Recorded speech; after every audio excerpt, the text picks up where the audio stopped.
ወርሃ ላይ እንገኛለን። ወርሃ ሐምሌ እንደሚታወቀው ብዙ ነገሮች የሚከሰቱበት እንዲሁም ደግሞ ብዙ ክስተቶች የተስተናገደበት ታላቅ ወር ነው። ወርሃ ክረምት እንግዲህ ከአራቱ ወቅቶች አንደኛው የዓመቱ መጨረሻው ወቅት ላይ የምናገኘው ዘመነ ክረምት ላይ ነው ያለነው። በዚህም እንግዲህ እጅግ በቤተ ክርስቲያናችን መጽሐፍ ቅዱስን ስናስብ አለነሱ አፋችንም አይፈታም፣ እንዲሁም ደግሞ አለነሱ የምናወራውም ነገር የለንም። መጽሐፍ ቅዱስ ሲታሰብ ሐዋርያት ይታሰባሉና ትልልቅ ቅዱሳን ሐዋርያት የሚከበሩበት ቀን ነው። ዛሬ እንግዲህ አንዱን ታላቁን ሐዋርያ አክብረናል። ይቀጥላል። ነገም ከነገም ወዲያ እንግዲህ ይቀጥላል። የቅዱስ ጴጥሮስ የቅዱስ ጳውሎስ የሌሎቹም ማለት ነው። ዛሬ ግን በመርፌ ቀዳዳ ግመልን ያሾለከው እንዲሁም ደግሞ ወዳው ዘርቶ ወዳውኑ እህል እንዲሸት ያደረገ ዘማዊቷን ሴት በአየር ላይ የሰቀለ ሙት ያስነሳ ድውይ የፈወሰ ስለ ወንጌል ስለ ቃለ እግዚአብሔር ሲሰብክ አንገቱን የታነቀ እጅግ በብዙ ተአምር የሚታወቀው ሐዋርያው ቅዱስ ታዲዮስ እንግዲህ ጀምረናል። በቅዱስ ታዲዮስ ትናንትና ቅዱስ አግናጢዮስ ንጹሕ አንበሳ፣ ዛሬም ደግሞ ቅዱስ ታዲዮስ ብለናል ማለት ነው። እንቀጥላለን። እንግዲህ ክረምት ላይ ወርሃ ክረምት ወይም የገባው በ26 ነው። ሰኔ 26 እስከ መስከረም 25 ድረስ ዘመነ ክረምት ይባላል። እነዚህን ወቅቶች ማወቅ አለብን። የመጀመሪያው መጸውን ማወቅ አለብን። እንግዲህ የኢትዮጵያ ቅድስት ቤተክርስቲያናችን ዓመቱን በአራት አበይት ክፍል ትከፍላለች። ይህንን ደግሞ የከፈለልን ሊቁ ቅዱስ ያሬድ ነው። ኢትዮጵያዊ ሊቅ ቅዱስ ያሬድ ወቅቶችን በአራት ከፍሏቸዋል። የመጀመሪያውን መጸው ወይም መጸውን እናገኛለን። መጸው ማለት በሌላ አነጋገር ወይም እንደ ሌሊት ከብዶ የሚታይ ክረምት ካለፈ በኋላ መስከረም ከጠባ በኋላ በአራተኛው ሳምንት ስለመጀመሩ ነው መጸው የተባለው። ክረምቱ አልፎ ወደ በጋው የምንገባበት ወይም ፀሐይ የሚመጣበት ነው። ይህም ከመስከረም 26 የሚጀምር ነው እስከ ታህሳስ 6 25 ድረስ የሚሄድ መጸው ነው ማለት ነው። በዚህም የአበባ ወቅት እንደመሆኑ መጠን በመጸው አበባ በመሬት ላይ በክረምት የተሰጣት ዘር አፍርታ ፍሬዋን የምታስረክብበት መጸው ነው። አብዛኛውን የአዝመራ መሰብሰቢያ ጊዜ ይህ የፍሬ ወቅት ነው። መጸው ብለን እንግዲህ ዓመቱን እንጀምረዋለን። ክረምት በነገራችን ላይ የሚወጣው መስከረም 25 ቀን ነው። ክረምት የሚወጣው የሚገባውም ሰኔ 26 ቀን ክረምት መስከረም 25 ቀን ይወጣል ማለት ነው። እና ክረምት ለማን ነው የሚያስረክበው? ለመጸው ነው ማለት ነው። በዚህም ውስጥ እንግዲህ 3 ወራት ይገኙበታል። እሱም ጥቅምትና ህዳር ታህሳስን ጨምሮ የምናገኛቸው ወራት ናቸው። በተለይ የፍሬ ወቅት ናቸው። እንደው ለማሳጠርና ወደ ክረምት ለመመለስ ያህል በወፍ በረራ ለመቃኘት ያህል ነው። ቀጣይ ምንድነው የሚቀጥለው? ሁለተኛ አጋይ ነው። አጋይ ይህንንም በደንብ ያዙት። አጋይ የበጋ ወቅት ነው።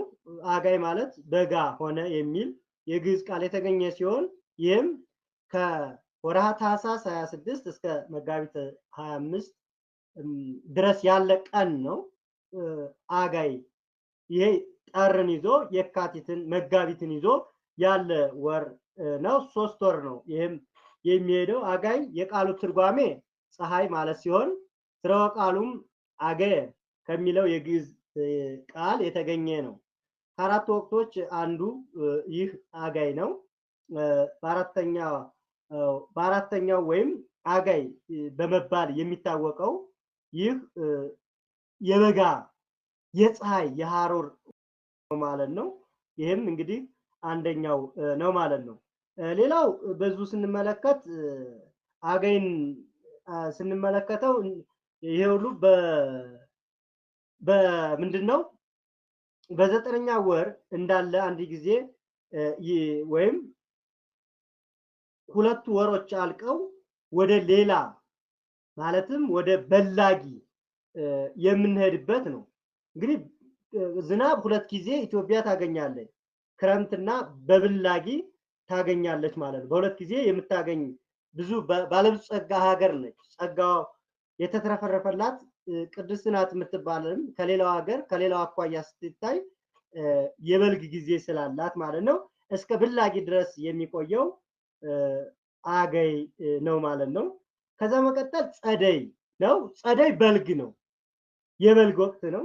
ጸደይ ማለት የቃሉ ትርጓሜ በግል በልግ ወይም በልግ ማለት ነው። ጸደይ በበጋና በክረምት መካከል የሚገኝ ነው። ሚያዝያ ግንቦትን የሰኔ ወራትን ይዞ የሚስተናገድ ወር ነው ማለት ነው። በመሆኑም ጸደይ ከሌሎች ወቅቶች ለየት የሚያደርገው ከሌሎቹ በጋዎች ለየት የሚያደርገው በዝናብ በብላጊ የሚታወቅ ነው ማለት ነው። ይህም እስከ ሰኔ 25 ድረስ የሚቆይ የብላጊ ነው። ስሙንም ጸደይ ብለነዋል ማለት ነው። እንግዲህ የመጨረሻው አራተኛው ላይ ደርሰናል። ዋናው ማንሳት የፈለኩትም ማስተላለፍም የፈለኩት መልእክቴን እዚህኛው ላይ ነው። ሌሎቹ ላይ የራሳቸው ወቅቶች ሲደርሱ የምናነሳቸው ናቸውና አራተኛ ላይ የምናገኘው ወርሃ ክረምት ነው። አራተኛው ማን ነው? ክረምት ነው። ክረምት ማለት ዘመነ ወርሃ ማለት ነው።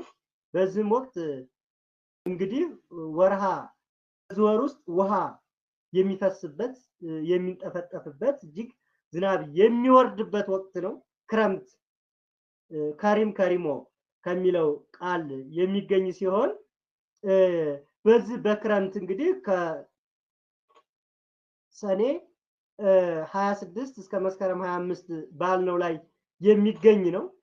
አዳ በዚህ ውስጥ እንግዲህ ወርሃ ሐምሌ እና ክረምት እንግዲህ ብዙ ትርጓሜዎችና ሚስጥሮችን የያዘ ወር ነው። ዋናው ነጥቤ ዋናው ላስተምርም ሆነ ላስተላልፍ የፈለኩት እዚህ ላይ ስለሆነ በደንብ ስሙኝ። መጨረሻ ጥያቄ እጠይቃለሁ። ሐምሌ ወር የክረምት ዝናብ ይበረታል። ስያሜው በደመና ሰማዩ በደመና ይሸፈናል። የፀሐይ ብርሃን ወይም ፀሐይ ብርሃኗን አትሰጥም፣ ትጋረዳለች። ሊቃውንቱ ይህንን ሲናገሩ እግዚአብሔር የሚያንጽበት ስራውንም የሚሰራበት ቸርነቱንና ለፍጥረቱ የሚያረግበት ሰማይና ምድር የሚታረቁበት ነው ይላሉ። በፀሐይ ሐሩር ስትቃጠል የነበረችው ምድር ዝናብ አግኝታ የምትለመልምበት ወርሃ ሐምሌ። የደመናው መጋረድ የእግዚአብሔር አምላክ ክብሩንና መለኮታዊ ኃይሉን በደመና ውስጥ መገለጡን ያሳየናል። ደመናው ቸርነት የምናስብበት ነው። ይህንን ስንመለከተው እንግዲህ ደመና በውሃ ይሞላል። ደመናው በብርሃን ይረብበታል። በምድር ፊት ላይ ይዘንብላታል። ፍቃዱ የእግዚአብሔር ፍቃዱ ነውና ይገለጥላታል። ይህንንም ስንመለከት ለምሕረት ለመዓት ሁለት ነገሮች የሚመዘዙበት ነው።